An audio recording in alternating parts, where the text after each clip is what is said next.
ഉത്തർപ്രദേശിലെ ലക്നൌവിൽ കർഷക മഹാപഞ്ചായത്ത് തുടരുന്നു. നിയമസഭാ തെരഞ്ഞെടുപ്പിൽ ബിജെപിക്ക് വലിയ നഷ്ടം നേരിടേണ്ടി വരുമെന്ന് ഭാരതീയ കിസാൻ യൂണിയൻ നേതാവ് രാകേഷ് തിക്കായത്ത് പറഞ്ഞു. അതേസമയം കാർഷിക നിയമങ്ങൾ പിൻവലിച്ച പ്രധാനമന്ത്രി നരേന്ദ്രമോദിയെ പുകഴ്ത്തി പഞ്ചാബ് മുൻ മുഖ്യമന്ത്രി അമരീന്ദർ സിംഗ് രംഗത്തെത്തി.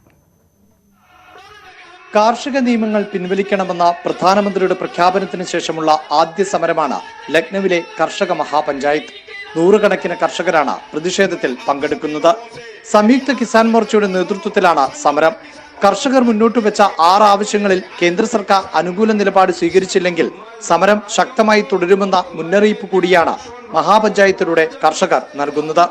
ഉത്തർപ്രദേശ് നിയമസഭാ തെരഞ്ഞെടുപ്പിൽ ബിജെപിക്ക് വലിയ നഷ്ടം നേരിടേണ്ടി വരുമെന്ന് ഭാരതീയ കിസാൻ യൂണിയൻ നേതാവ് രാകേഷ് തിക്കായത്ത് പറഞ്ഞു. उनका चाचा है भाई, ये तो चाचा भतीजाओं की पार्टी है, अपना कह दे वो कर लेंगे. ओवैसी तो बीजेपी का चाचा है, उसे टीवी पे कहने की जरूरत ही नहीं, उनको कह देगा मान लेंगे उसकी बात. അതേസമയം പ്രധാനമന്ത്രി നരേന്ദ്രമോദിയെ പുകഴ്ത്തി പഞ്ചാബ് മുൻ മുഖ്യമന്ത്രി അമരീന്ദർ സിംഗ് രംഗത്തെത്തി. കാർഷിക നിയമങ്ങൾ പിൻവലിച്ചതും കർത്താപൂർ ഇടനാഴി തുറന്നതും ചൂണ്ടിക്കാട്ടിയാണ് അമരീന്ദർ സിംഗിന്റെ പ്രശംസ.